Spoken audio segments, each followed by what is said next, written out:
Cara yang membatalkan wudhu yang diperselisihkan di kalangan para ulama. Yang pertama yang sudah dibahas sebelumnya adalah menyentuh kemaluan dengan tangan, apakah itu kubul atau duburnya tanpa perantara atau tanpa yang penghalang, tanpa penghalang.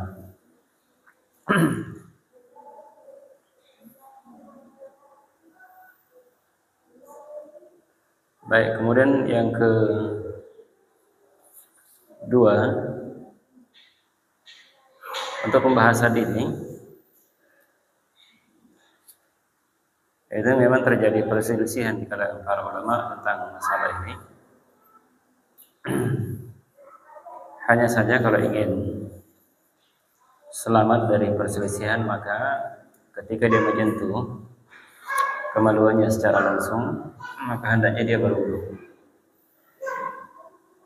Kemudian yang kedua, kemarin adalah masul mar'ati bi syahwati, adalah menyentuh perempuan dengan syahwat. Ini juga terjadi perselisihan di kalangan para fuqaha. Yang pertama, mereka mengatakan, ada yang mengatakan bahwa menyentuh wanita itu tidak membatalkan wudu, kecuali jika keluar darinya sesuatu. Artinya ketika keluar maninya, ini baru membatalkan wudu. Ini pendapat dikuatkan oleh Syekhul Islam Ibnu Taimiyah, kemudian Syekh Ibnu Utsaimin rahimahullah ta'ala. Dan ini pendapat yang kuatnya tentunya, walaupun ada pendapat juga yang mengatakan bahwa itu membatalkan wudu, membatalkan wudunya. Baik, kemudian yang ketiga, ini yang sudah pembahasan sebelumnya. Berikutnya adalah memandikan taksirul mayyit, adalah memandikan mayyit. Karena sebagian ya di masyarakat ada yang mengatakan bahwa ketika orang yang memandikan mayit itu selesai, dia harus berwudu. Berarti dianggap batal wudunya. Batal wudunya. Ini antara pendapat yang mengatakan batal wudunya adalah pendapat dari Hanabilah. Adalah Hanabilah. Artinya yang memandikan mayit secara langsung. Karena orang yang memandikan mayat itu ada yang memang yang dia pegang, yang memegang langsung mayitnya mandikan. Ada yang hanya sekedar ambil air, ditimba, dituangkan air. Ini kan ada yang seperti itu. Yang dimaksud dengannya di sini oleh Hanabilah, pendapat Imam Ahmad bin Hanbal dan pengikutnya, bahwa itu membatalkan wudu. Membatalkan wudu. Tetapi pendapat ini itu Imam Ahmad bersendirian dia di situ, sendirian. Adapun imam yang lainnya, imam yang tiga, Imam Syafi'i, kemudian Imam Abu Hanifah dan Imam Malik, itu menyelisihi pendapat Imam Ahmad, pendapat dari Imam Ahmad. Imam Ahmad sendiri dia berpendapat dengan hadis dari Ibnu Umar, Abu Hurairah dan Ibnu Abbas, bahwa annahum amaru ghuslil mayyit bil wudu, bahwa mereka itu memerintahkan orang yang memandikan mayit itu berwudu. Tetapi yang kuatnya, yang sahih adalah apa yang dipegang oleh jumhur ulama. Dan ini juga pendapat yang dipilih oleh Syekhul Islam Ibnu Taimiyah dan Syekh Ibnu Utsaimin, bahwa annal wudu'a min taksiril mayyit la yajib, bahwa wudu bagi orang yang memandikan mayit itu bukan kewajiban. Tidak wajib baginya dia berwudu ketika dia selesai memandikan mayit.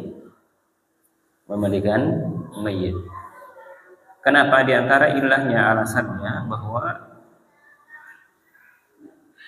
kalau ada yang berpendapat pembatalan wudu, maka itu butuh kepada dalil. Ya, kalau ada yang mengatakan batal wudunya, maka harus ada dalilnya. Kayak itu kan pengakuan namanya. Itu kaidah dalam ilmu fikih kan seperti itu. Siapa yang mengaku, maka hendaknya dia mendatangkan bayyinah, dalil. Mendatangkan dalilnya. Kalau tidak ada berarti dianggap tidak membatalkan wudu. Tidak membatalkan wudu. Dan itu tidak ada dalil yang ditemukan dari Al-Quran maupun dari Sunnah Nabi kita Muhammad SAW. Itu dari sisi cara pendalilan. Kemarin waktu saya hari Jumat kemarin sore ada pengajian, ada orang meninggal, disuruh mengisi pengajian, bukan takziah tapi dia bilang pengajian. Selesai ada yang bertanya tentang masalah ruh. Dia bilang ada dia dengar mengatakan bahwa rohnya orang yang sudah meninggal itu selama 41 hari katanya dia pulang balik ke rumahnya. Balik ke rumahnya. Ini yang bertanya orang tua, umurnya sudah 80 tahun. Dan kemudian saya bilang, kalau ada orang yang mengaku seperti itu, karena itu masalah roh kan, kita tidak banyak tahu tentang masalah roh. Saya bilang kalau ada orang yang mengaku seperti itu, hendaknya didatangkan dalilnya apa? Harus kan ada buktinya. Harus ada bukti. Kalau ada buktinya ya kita terima. Ini sama dengan seperti ini. Kalau ada yang mengatakan batal wudunya orang yang memandikan mayit, maka hendaknya didatangkan dalilnya. Datangkan dalilnya. Kalau tidak ada berarti kembali kepada asalnya. Berarti tidak membatalkan wudu. Tidak membatalkan wudunya. Baik.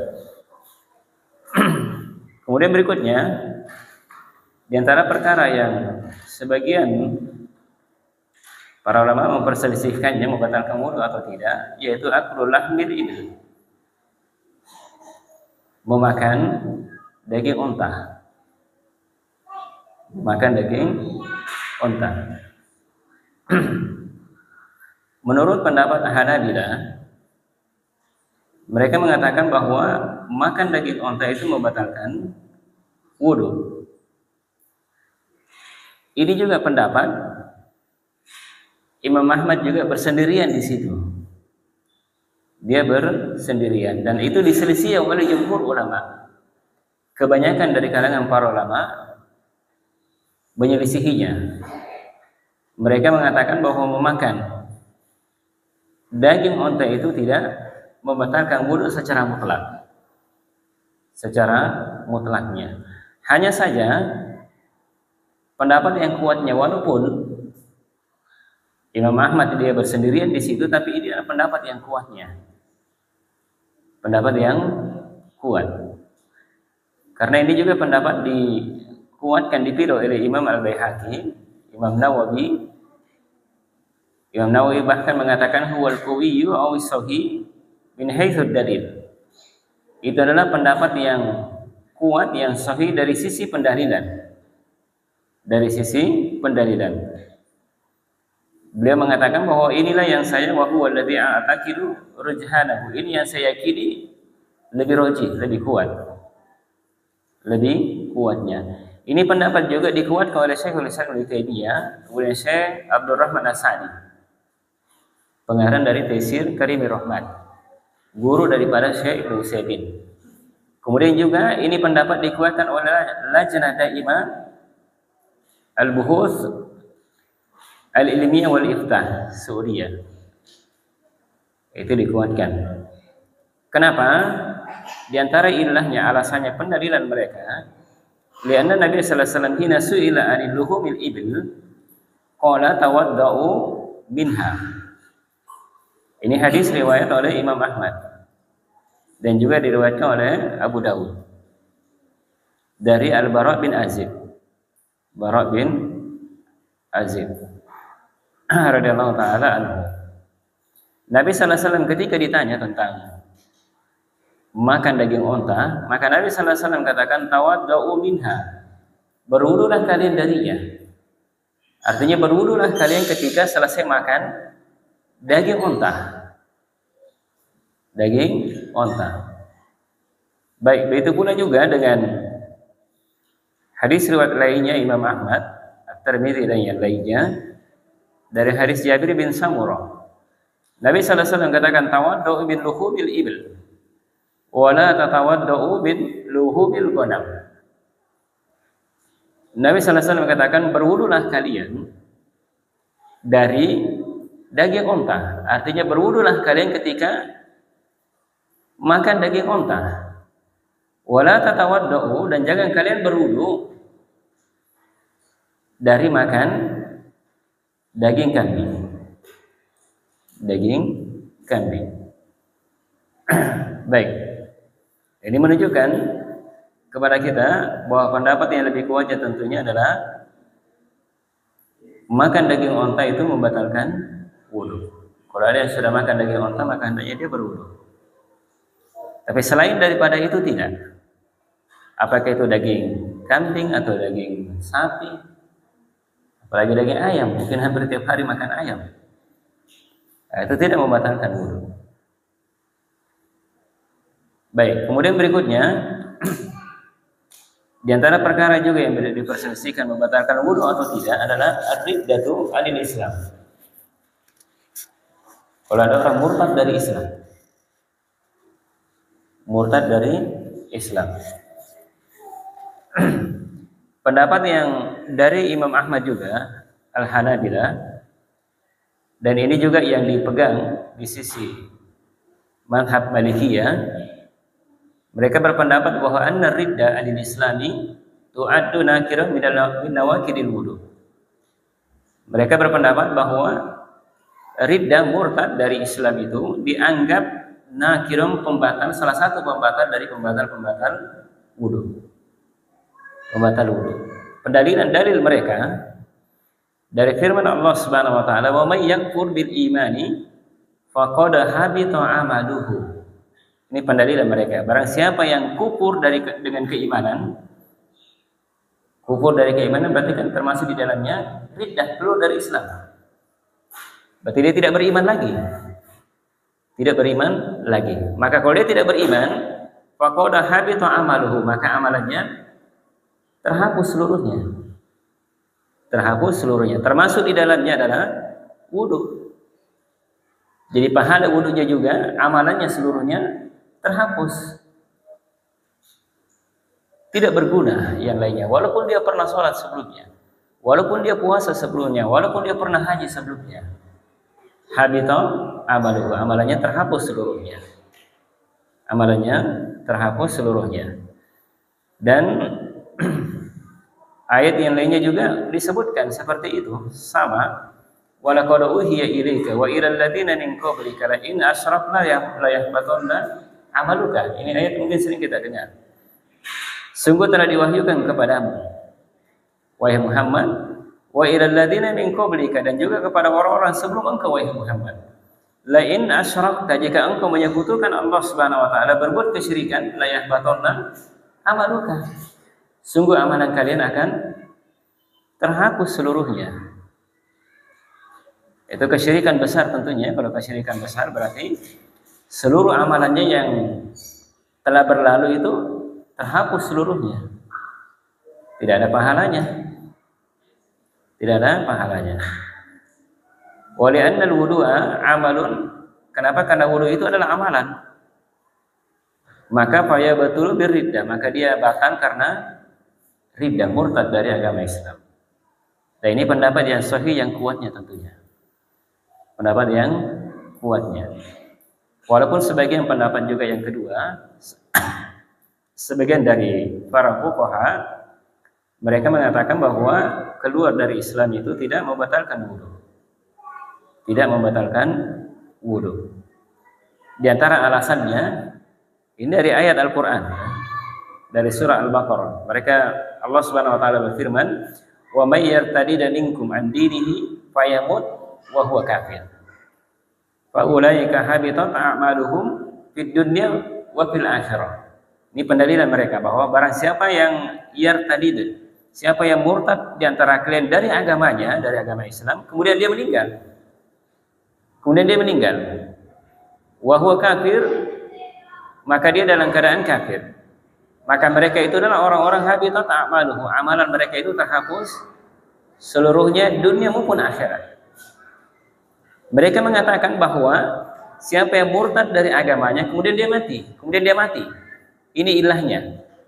Nanti terhapus amalan seluruhnya ketika dia murtad mati. Ketika sudah mati berarti terhapus amalan seluruhnya. Kalau dia tidak mati murtad tapi masih hidup, ini alasan mereka. Kalau dia murtad tapi masih hidup, belum mati, berarti berdasarkan dengan ayat ini, menurut pendapat ini yang kedua, bahwa belum terhapus amalannya seluruhnya. Belum terhapus amalan seluruhnya. Ini pendapat. Tapi yang kuatnya tentunya adalah pendapat yang pertama tadi, berdasarkan ayat yang sebelumnya itu. Baik. Itu selesai ya tentang pembatal wudu. Baik, kemudian pembahasan berikutnya adalah, jadi kemarin kan sudah disebutnya tentang rukun-rukun wudu. Sudah pernah ya, rukun wudu kemarin ada berapa itu? Ada 6 ya. Ada 6. Masih ingat ya? Ada 6. Apa itu? Mencuci wajah, kemudian mencuci tangan sampai ke siku, mengusap kepala, kemudian mencuci kaki.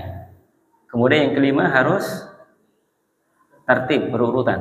Yang keenam harus mualah. Itu 6 rukun wudu. Baik. Sekarang disebut oleh Muhammad At-Tayyar adalah sifatul wudu. Sekarang sifat cara berwudu Nabi sallallahu alaihi wasallam.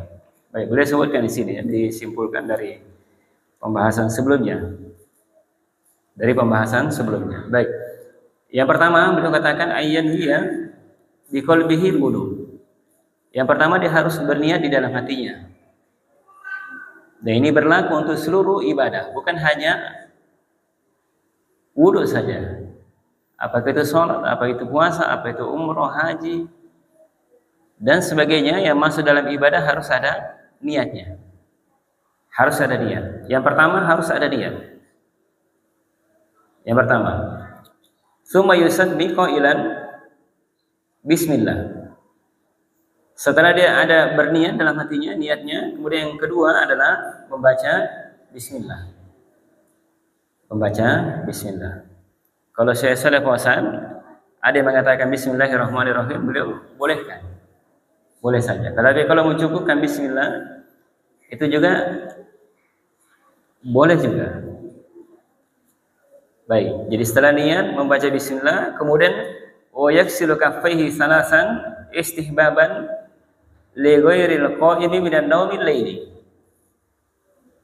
Kemudian setelah dia membaca bismillah, kemudian dia mencuci kedua kafnya. Kaf itu maksudnya ini ujung tangan sampai ke sini. Ini kaf. Dia mencuci tangannya 3 kali. Beliau katakan di sini istihbaban. Kemarin ada disebutkan dalam rukun itu tidak ada. Berarti mencuci tangan ini adalah sunnah. Cuci tangan 3 kali. Selain daripada orang yang bangun dari tidurnya. Karena kemarin kan sudah dibahas, orang yang bangun dari tidur diwajibkan untuk mencuci tangannya. Iya, cuci tangan.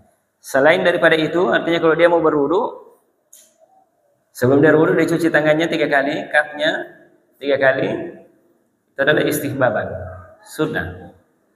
Kemudian summa yatamadmadu wa yastanshiqu bi ghurfatin wahidatin bi yadihi al-yumna salasan. wa yastanshiru salasan bi yadihi al-yusra. Berikutnya setelah dia mencuci tangan, dia berkumur-kumur, kemudian istinsyak, menghirup air ke dalam hidung 3 kali. Dengan satu gurfa, 1 kali cedukan. Dia mengambil air biyadihi yumna, dengan tangan kanan. Jadi dengan tangan kanannya dia ambil air, dia masukkan di mulutnya sebagian, kemudian dia hirup sebagian, hidungnya masuk ke dalam. Dengan tangan kanannya, dengan tangan kanan. Kemudian wa yastanshiru salasan biyadihil yusra. Jadi 1 kali dia ambil, dia berkumur-kumur, kemudian istinsyak, hirup air ke dalam hidungnya dengan tangan kanannya, kemudian dia keluarkan air dari hidungnya dan menggunakan tangan kirinya. Dengan menggunakan tangan kiri seperti ini. Iya. Ya 1 kali. Dia lakukan sebanyak 3 kali. Dia lakukan sebanyak 3 kali. Setelah selesai itu, summa yaksilu wajhahu salasan. Kemudian setelah itu dia mencuci wajahnya 3 kali. Ya, kemarin sudah ya, batasan wajah atas ke bawah, kemudian ke samping, seluruhnya harus kena air. Karena itu kewajiban. Adalah kewajiban. Jadi mencuci wajah 3 kali, summa yaksilu yadahul yumna min atrafi asabihi ma'amir fakihi salasa marratin wa yukhallilu asabi'ahu. Berikutnya setelah dia mencuci wajahnya 3 kali, sekarang dia mencuci tangannya yang kanan. Berarti menggunakan tangan kiri. Dari ujung jari-jarinya sampai ke siku. Kemarin sudah dibahas siku, berarti masuk siku. Masuk siku di dalamnya. Kalau Abu Hurairah sampai bagian di atasnya siku malah. Sudah masuk bagian lengan atas. Itu Abu Hurairah. Dilakukan sebanyak 3 kali. 3 kali, dilakukan 3 kali. Kemudian yukhallilu asabi'ahu. Kemudian dia menyela-nyelai jari-jarinya. Supaya semua yang ada di sini juga kena air seluruhnya. Terkena air seluruhnya. Kemudian setelah yang kanan 3 kali, summal yusra kadzalik. Setelah itu tangan kiri lagi 3 kali juga seperti itu. Dari ujungnya ini sampai siku, masuk siku di dalamnya. Masuk siku. Sebanyak 3 kali juga. 3 kali. Kemudian summa yamsahu ra'sahu marratan wahidatan. Kemudian yaqbalu bi yadayhi wa yadbaru wa yamsahu udunaihi. Kemudian setelah mencuci tangan kanan, kemudian setelah itu kiri 3 kali juga. Sekarang dia mengusap kepalanya 1 kali. Marratan wahidatan. 1 kali. Kemudian dia yaqbalu bi yadayhi dari depan tangannya, dari depan sini, kemudian ke belakang. Setelah itu kembali ke depan, kemudian wayamsahu udunaihi, kemudian mengusap telinganya. Jadi jari telunjuknya ini masuk ke dalam lubang telinganya, kemudian ibu jarinya di belakang daun telinga. Kemudian digerakkan dari bawah naik ke atas. Naik ke atas. Baik. Setelah mengusap kepala dilakukan sebanyak 1 kali. Tsumma yaghsilu rijlahul yumna salasan ma'al ka'baini mukhallilan asabi'ahu rijlaihi tsumma al-yusra misla dzalika. Kemudian berikutnya dia mencuci kaki kanan. Kaki kanan dahulu 3 kali sampai dengan mata kaki. Sampai dengan mata kakinya. Sampai mata kaki. Kemudian juga menyela-nyelai jari-jari kakinya. Supaya semua di bagian kaki itu terkena air wudu. Terkena air wudu. Jadi setelah 3 kali, kaki kiri juga 3 kali. Setelah kaki kanan baru kemudian kaki kiri, juga caranya seperti itu. Itu secara singkat cara berwudu Nabi Shallallahu Alaihi Wasallam. Baik, kemudian berikutnya berkata Syekh Muhammad Thayyar, "Fayatantaha min dzalika," apabila sudah selesai tadi seluruhnya, qala maka dia mengucapkan asyhadu an la ilaha illallah wahdahu la syarikalah wa asyhadu anna Muhammadan abduhu wa rasuluh. Ini hadis riwayat Imam Muslim. Hadis riwayat Imam Muslim. Asyhadu an la ilaha illallah wahdahu la syarikalah wa asyhadu anna Muhammadan abduhu wa rasuluh. Ini hadis riwayat Imam Muslim. Tapi ada juga tambahan hadis riwayat At-Tirmidzi.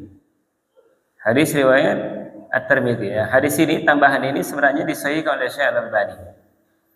Tambahannya adalah Allahumma ja'alni minat tawwabin wa ja'alni minal mutatahhirin. Wa ja'alni minal mutatahhirin. Ini hadis disahihkan oleh Syekh Al-Albani. Hadis riwayat At-Tirmidzi. Hadis riwayat At-Tirmidzi. Jadi selesai ya masalah wudu, kemudian setelah selesai doanya, berdoa setelahnya. Setelah itu berdoa. Baik. Kemudian pembahasan berikutnya adalah ahkamun tata'allaqu bin niyah. Sekarang hukum-hukum berkaitan dengan niat. Karena tadi kan sebelum dia berwudu kan harus ada niatnya. Harus ada niat. Baik, yang pertama tarifun niyah. Definisi niat. Niat adalah al-qasdu. Maksud, keinginan.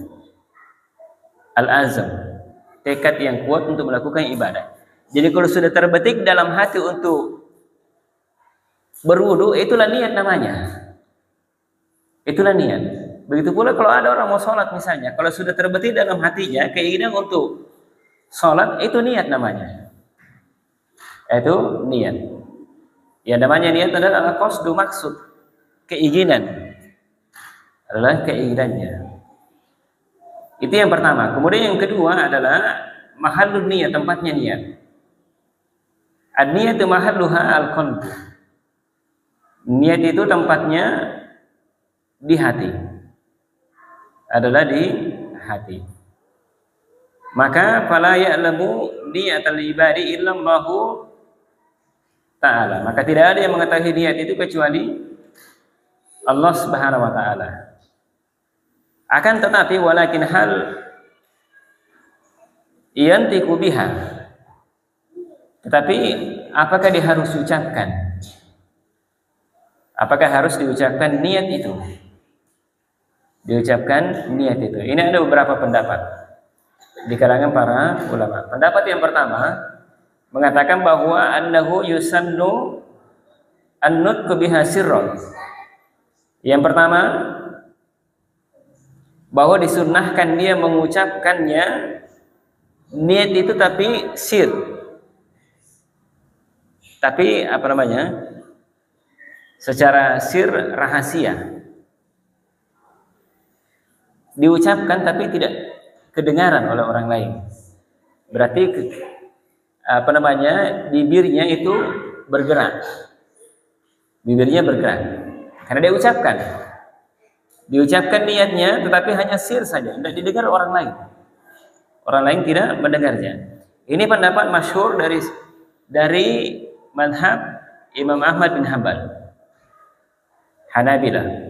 Ini pendapat yang pertama. Kemudian yang kedua, annahu yusannu an-nutqu jahran wa hadha huwa qaul Syafi'iyah. Ini pendapat mazhab Syafi'i bahwa disunnahkan untuk dijaharkan. Jadi diperdengarkan ke orang lain. Diperdengarkan ke orang lain. Ini yang kedua. Kemudian yang ketiga adalah la yuntaqu biha wa anna ta'budu lillahi binutqi biha beda wa yunha anhu. Pendapat yang ketiga bahwa tidak diucapkan. Tidak diucapkan. Apakah secara jahar terang-terangan, kedengaran atau tidak, atau sir. Itu tidak diucapkan.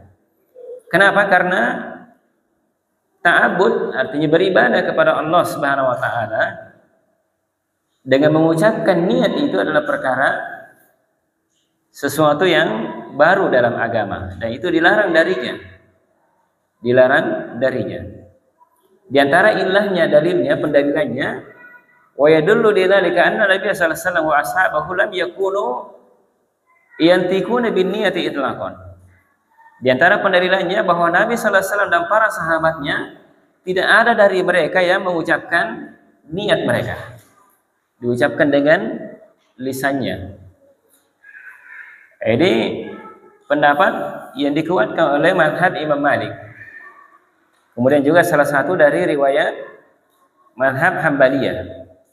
Dan ini juga pendapat yang dipilih oleh Syekhul Islam Ibnu Taimiyah dan Syekh Ibnu Utsaimin rahimahullahu taala. Rahimahullahu taala.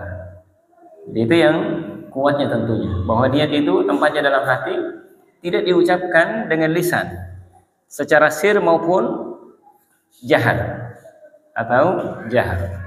Baik, itu yang kedua. Kemudian yang ketiga hukmun niyat bil wudu. Bagaimana hukumnya niat pada wudu? Karena tadi kan sifat wudu yang pertama niat. Sekarang bagaimana hukumnya? Beliau katakan bahwa an-niyatu syartun fil ibadati kulliha. Niat itu adalah syarat pada ibadah seluruhnya, harus ada niat. Tidak boleh tidak ada, harus ada niat. Harus ada niat. Fahiya syartun li sihhatil amali wa qubulihi wa ijzaihi. Itu adalah syarat sahnya amalan. Syarat diterimanya amalan. Syarat Allah Subhanahu wa taala memberikan balasan dari sebuah amalan karena adanya niat. Ini berdasarkan dengan sabda Nabi sallallahu alaihi wasallam, "Innamal a'malu binniyat." Sesungguhnya amalan itu tergantung niatnya. Artinya harus ada niatnya. Harus ada niatnya. Kalau ada niat, niatnya pun harus karena Allah Subhanahu wa taala, bukan karena yang lainnya. Jadi kalaupun ada niat keinginan, tapi niatnya harus, ini ada dua. Dia harus ada niat dalam hatinya, keinginan. Ada keinginannya, tetapi yang kedua juga harus niatnya karena Allah Subhanahu wa taala, bukan karena yang lainnya, harus ikhlas. Ini dua. Dari mana innamal amalu binniyat wa innamal likulli imri'in ma nawa. Itu maknanya. Itu adalah makna. Dan dipersyaratkan niat pada wudu itu adalah pendapat dari mazhab Hanabilah. Begitu pula juga pendapat Syafi'iyah dan Malikiyah, mereka berpendapat bahwa niat itu adalah rukun pada wudu. Pada wudu. Adapun Hanafiyah, mereka berpendapat bahwa niat itu hanya sunnah saja pada taharah dengan menggunakan air. Menggunakan air. Tetapi yang kuatnya bahwa itu adalah istiratuha. Artinya dipersyaratkan harus ada niat. Harus ada niat. Ini berdasarkan dengan hadis Nabi sallallahu alaihi wasallam, innamal a'malu binniyat. Innamal a'malu binniyat. Artinya amalan itu amalan ibadah kalau tidak ada niatnya dan tidak karena Allah Subhanahu wa taala, tidak karena ikhlas, maka amalannya tidak diterima oleh Allah Subhanahu wa taala. Jadi itu kesimpulannya bahwa niat pada wudu adalah keharusan, syarat. Ada syarat sahnya wudu, syarat diterimanya, syarat dia mendapatkan ganjaran dari Allah Subhanahu wa taala. Baik, kemudian yang keempat, mata ya'kidul mutawaddi'un niyah. Kapan dia harus, orang yang berwudu itu kapan dia harus berniat? Kapan dia harus berniat? Maka di sini disebutkan iqadun niyyah lahu halatan. Terjadinya niat itu pada dua keadaan. Ada dua keadaan. Yang pertama, ayyakida niyatahu inda awwali masnunatil wudu'i in wajada qabla wajibin. Misla ayyanwiya inda tasmiyati qabla ghuslil kaffaini salasan inda man qala bi sunniyati tasmiyah. Baik. Tempat yang pertama, kapan dia harus berniat? Tempat yang pertama bahwa dia meniatkan di awal dari perkara yang disunnahkan dalam wudu. Perkara yang disunnahkan dalam wudunya. Jadi perkara yang disunnahkan dalam wudu adalah ketika tadi mencuci tangan di luar daripada niatnya. Berwudu ketika mencuci tangan, maka pada saat itu dia niatkan untuk berwudu. Niatkan artinya dia hadirkan niatnya. Ini yang keadaan yang pertama. Yang kedua adalah ayyakida niyatahu inda awwali wajibatin at-taharah. Yang kedua adalah dia hadirkan niatnya ketika di awal kewajiban dia bersuci. Jadi mencuci tangan tadi kan bukan rukun, sunnah. Setelah itu baru dia berkumur-kumur tadi. Kalau berkumur-kumur istinsyak itu adalah kewajiban, karena itu bagian daripada wajah. Sebagaimana kemarin sudah dibahas. Maka pada saat itu dia harus menghadirkan niatnya. Ini keadaan yang kedua, wajib baginya untuk dia niatkan sebelum tasmiyah. Bagi orang yang mengatakan tasmiyah adalah kewajiban. Tetapi asalnya membaca basmalah adalah bukan rukun. Bukan kewajiban. Bukan kewajiban. Jadi ini keadaan.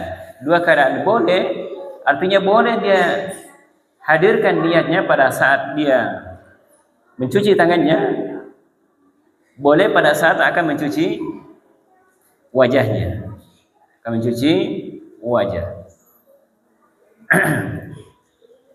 Atau kadang juga sebelumnya, sebenarnya orang kan sudah punya keinginan niat.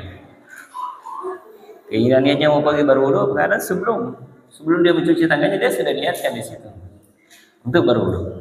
Baik. Kemudian yang kelima, pembahasan yang kelima berkaitan dengan masalah niat. Hal yajibu istishabun niyati hatta yafrugha al-mutawaddi'u min wudu'ihi. Sekarang pembahasan berikutnya. Apakah wajib niat itu harus selalu ada? Selalu ada sampai dia selesai berwudu. Selalu ada dalam hatinya niat sampai selesai dia berwudu.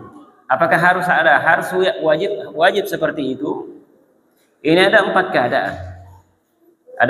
keadaan. Yang pertama bahwa ayastashiba dzikruha min awwali wudu ila akhirih. Hadza akmalu ahwal. Ini keadaan yang paling sempurna ketika dia hadirkan selalu dia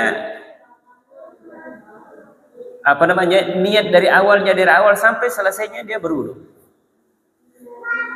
Ini kalau bisa dia seperti itu, maka itu keadaan yang paling sempurna. Jadi kalau dia niatkan dari awalnya, selalu dihadirkan niatnya dalam hatinya dari awal sampai selesai dia berwudu. Ini keadaan yang pertama. Kalau bisa seperti itu ya, cuma kadang-kadang kan kita tidak seperti itu. Kadang ketika berwudu sudah lupa. Sudah asik misalnya lupa. Baik, tapi itu paling sempurnanya. Kemudian yang kedua, antagiba an khawatirihi wa lan yanwi al-qat'u wa hadha yusamma istishabu hukmuha. Sekarang yang kedua adalah ketika di awalnya dia berniat, tapi di tengah-tengahnya sudah hilang niatnya. Dia tidak niatkan lagi dalam hatinya, tetapi dia tidak niatkan untuk memutuskan wudunya. Ini yang perlu diperhatikan. Dia tidak niatkan, tidak ada niat dalam hatinya mau memutuskan wudunya. Saya berhenti berwudu. Sementara berwudu misalnya saya mau berhenti berwudu sekarang. Dia niatnya tidak berwudu lagi. Dia tidak niatkan seperti itu, tapi dia tidak hadirkan di tengah wudunya. Maka ini namanya istishab secara hukum, artinya dia tetap dihukumi dalam keadaan dia berniat. Tetap dihukumi berniat. Walaupun hanya di awalnya saja tadi dia dihadirkan niatnya untuk berwudu. Untuk berwudu. Ketika di tengahnya mungkin dia lupa atau bagaimana, tapi dia niatkan dalam hatinya, dia putuskan wudunya tidak. Maka ini dihukumi sama dengan yang pertama tadi. Tetap dianggap tetap berniat sampai akhir dari wudunya. Akhir dari wudunya. Ini keadaan yang kedua. Yang ketiga, ayanwi qat'an asna'al wudu'i lakin istamarra. Fa huna la tasihhu wudu'uhu li adam istishabil hukmi li qat'ihi niyyah fi asna'il ibadah. Keadaan yang ketiga, jika di tengah wudunya dia niatkan untuk memutuskan wudunya. Dia sudah dalam hatinya, saya berhenti berwudu sekarang. Saya putuskan wudu ini, saya tidak berwudu sekarang. Tetapi dia tetap lanjutkan.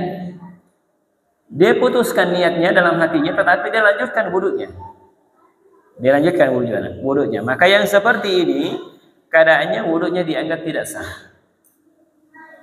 Tidak sah. Kenapa? Karena niat itu adalah kewajiban, rukun, adalah rukunnya. Dianggap wudunya dianggap tidak sah. Dia harus ulangi dari awal.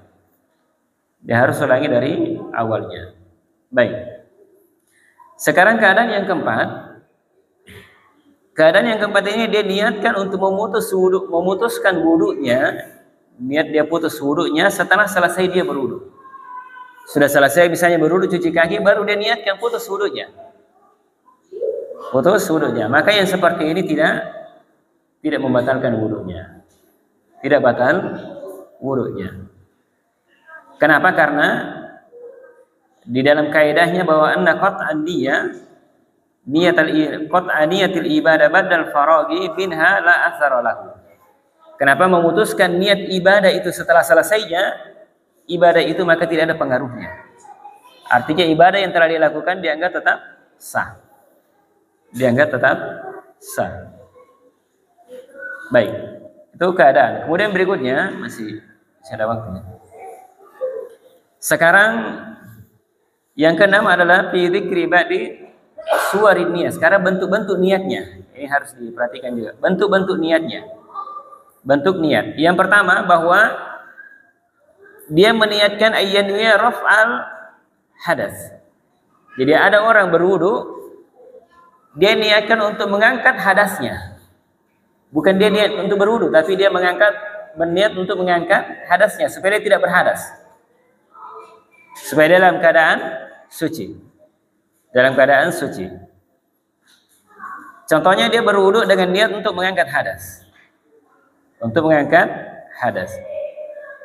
Maka yang seperti ini, kalau terjadi seperti ini, mata tawaddu bihadhihi niyyah sahha wuduhu, maka dianggap wudunya tetap sah. Wudunya dianggap sah. Jadi kalau ada orang berwudu, niatnya bukan berwudu sebenarnya, keinginannya hanya untuk mengangkat hadasnya. Kalau dia niat seperti ini, maka wudunya dianggap sah.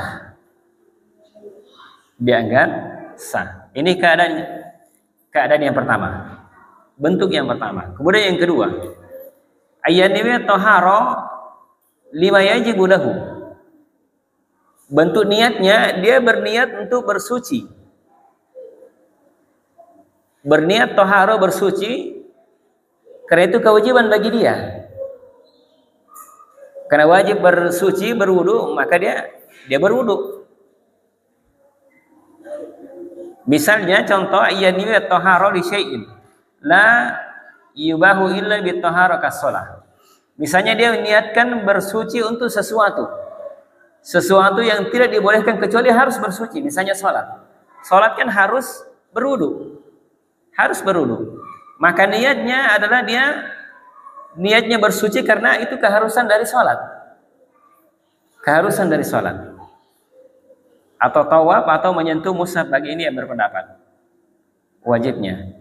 Maka yang seperti ini wa illam yanwi raf'al hadas, walaupun dia tidak niatkan untuk mengangkat hadasnya, mengangkat hadasnya. Maka kalau dia tidak berniat mengangkat hadasnya, tapi dia berniat karena itu kewajiban dari sholat, berwudu, maka toharohnya, bersucinya, wudunya itu dianggap sudah mengangkat hadasnya. Sudah mengangkat hadasnya. Karena terangkat hadasnya berarti wudunya juga dianggap sah. Dianggap sah. Baik. Ini bentuk yang kedua. Jadi kalau dia niat seperti itu juga boleh. Boleh seperti itu. Kemudian yang ketiga, bentuk niat adalah ayyanwiya at-tahara lima tusannu lahu. Fa idza nawa ma tusannu lahu at-tahara irtafa'a hadatsuhu. Jika dia niatkan bersucinya terhadap apa yang disunnahkan untuknya. Misalnya sesuatu yang sunnah dia mau lakukan, dia berwudu untuk melakukan perkara yang sunnah. Perkara yang sunnah, maka dianggap juga sudah terangkat hadasnya. Asalnya dia tidak berniat untuk mengangkat hadasnya, tapi dia berwudu adalah untuk melakukan sesuatu yang sunnah. Sesuatu yang sunnah, maka dianggap terangkat hadasnya dan berarti wudunya dianggap tetap sah. Dianggap tetap sah. Sudah bisa? Jauh.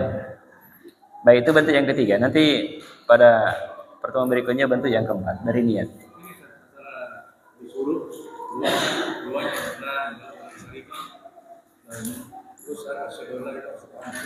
Iya. Nah. Itu adanya. Asyhadu an la ilaha illallah wahdahu la syarikalah wa asyhadu anna Muhammadan abduhu wa rasuluh.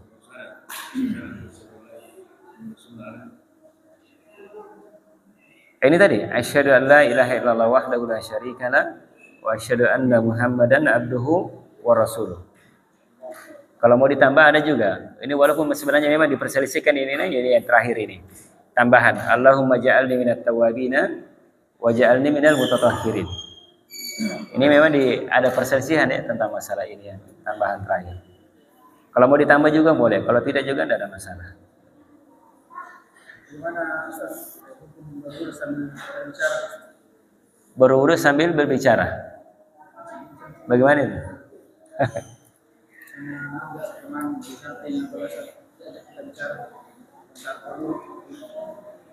Kalau berurus sambil dia berbicara asalnya tidak ada larangan, boleh saja. Boleh saja, artinya itu bukan sesuatu yang membatalkan wudunya. Asalkan jangan sampai dia berwudu cerita nanti dia lupa ya, apanya lagi ya. Sehingga dia lupa. Tapi selama itu tidak mengganggu wudunya, tetap bisa berwudu dengan benar, tidak ada masalah. Boleh saja. Karena tidak ada larangan di sini. Tidak ada larangan. Baik. Ada yang lain?